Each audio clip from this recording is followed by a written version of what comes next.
Welcome to the Witching Hour. I'm your host, Pilgrim. On my left, my co-host, Alex. My first guest this evening is Teague. Hey there, Deck. Oh, that's right. Let me get this fixed for you.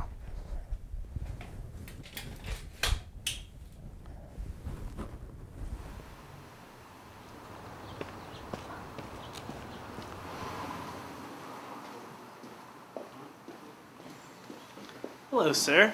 If I could get this chair reupholstered, that would be lovely. Uh-huh.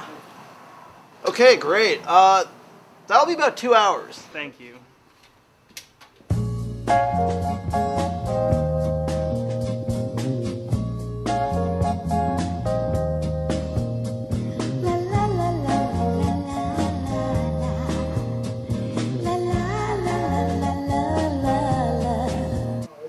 Here you are, sir. Good as new. Thank you.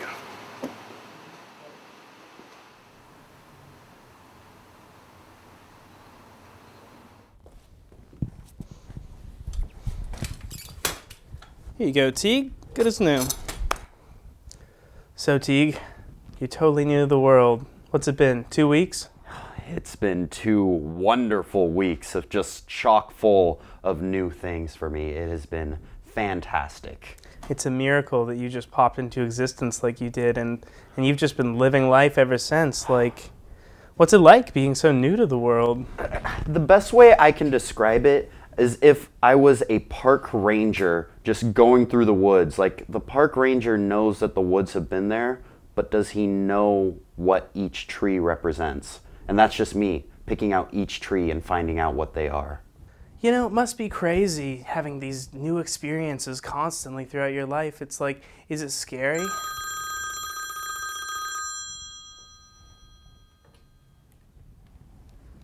Hello? I miss you. I know. When are you coming home? I'll be home soon. That's not an actual date. Like, when are you coming home? It'll be soon. I'm doing the show right now. I can't talk. This isn't unbearable. I know. I'll be home soon. I miss you. I know. Goodbye. Bye. Sorry about that.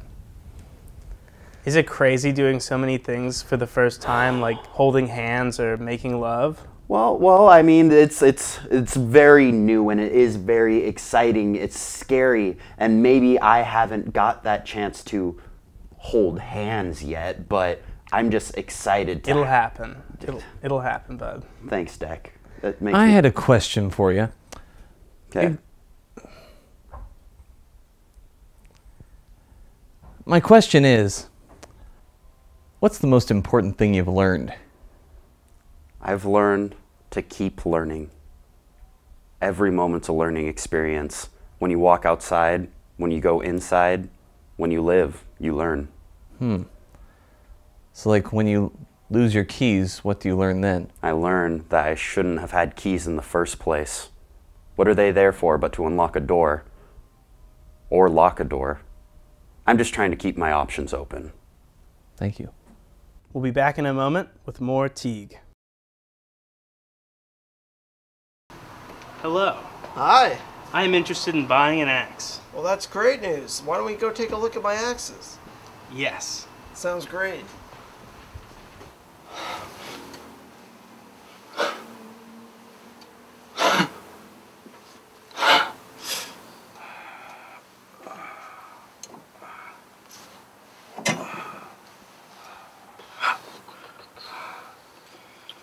Shoes on time, man.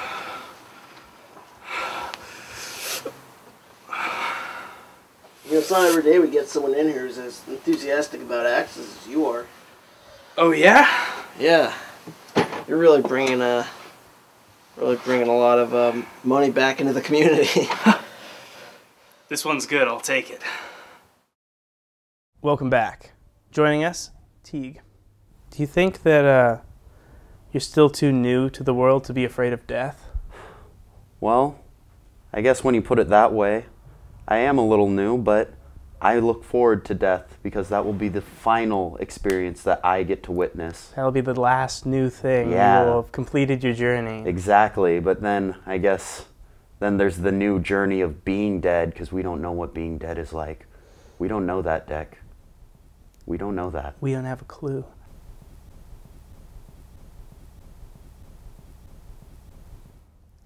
Thank you so much for being on the show, Teague. Well, thank you for having me. No problem. We'll be back with Craig Felps in a moment. Oh, say, can you see? Computers. Computers help us every day with our routine mundane tasks. But where did computers come from? Today, we will be looking at how computers came to exist in this new edition of History Past. The invention of computers occurred late in the 20th century when a man named Doug Engelbart put all the wires he could find into a box and turned it on. After their invention, computers swept the world like a plague. Computers soon began appearing in the background of films and television shows like the computer featured in Jerry's apartment in the show Seinfeld. The number crunching and programming that nerds were able to do on the newly invented computer propelled them to new heights of fame and fortune, and thus created some of the celebrities that we still know about today, such as Bill Gates and Donald Trump. These celebrities went on to be frequently mentioned in rap songs and became a staple of American rap culture, all thanks to the computer. Thank you for tuning in to this edition of History Past, computers. Welcome back. My next guest is hot IT guy Craig Felps. Thanks for having me, Deck. No problem. Now you're a computer whiz, right? Well, that's a pretty vague label for something that's a pretty broad field. That's kind of like calling an athlete good at moving around. Now, I can tell that your body is tight as a drum. And do you go to the gym, or is that just all natural? No. I would like to say that I work out, but I don't. I don't know if I can believe that. Sorry, I get kind of lost in your eyes. Do you ever actually stare into the mirror and just kind of lose yourself staring back, you know? Do you have any questions related to my career or accomplishments? Let me check. Now, you're a computer whiz, right, Craig? Okay, we've been over this already. Oh. Why do you guys have so much pink? I think it's fucking funny. It's just Alex. What? What could you possibly get out of this conversation? Huh? You sitting in your little pink hoodie like you're fucking Childish Gambino, huh?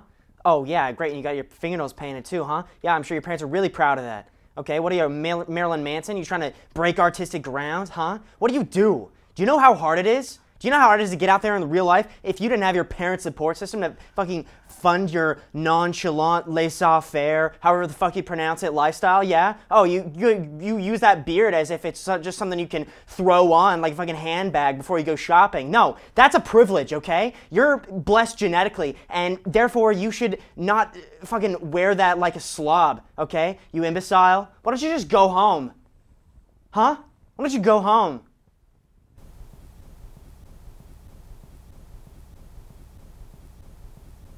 We'll be back in a moment with more Craig Felps.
And we're back with our guest, Craig Felps.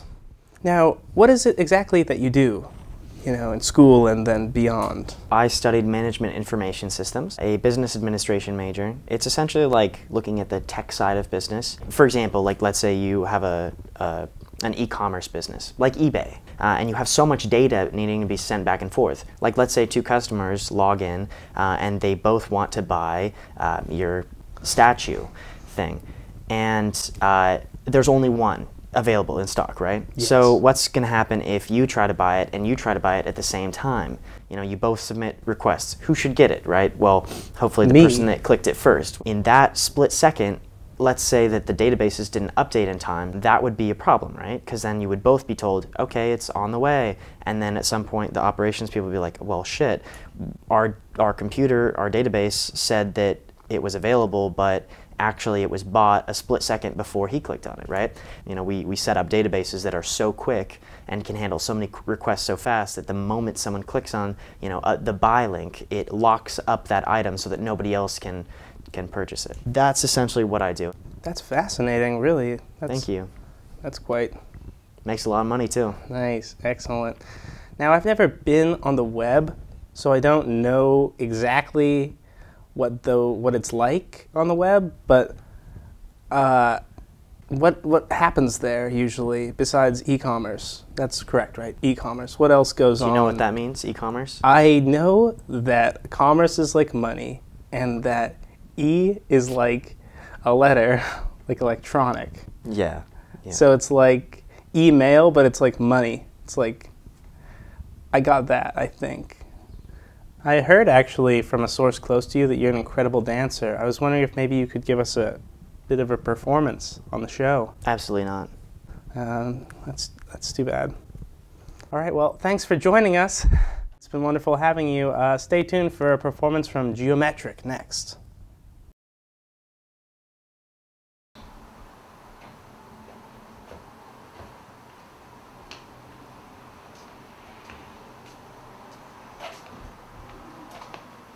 Hello. I'd like to return an axe.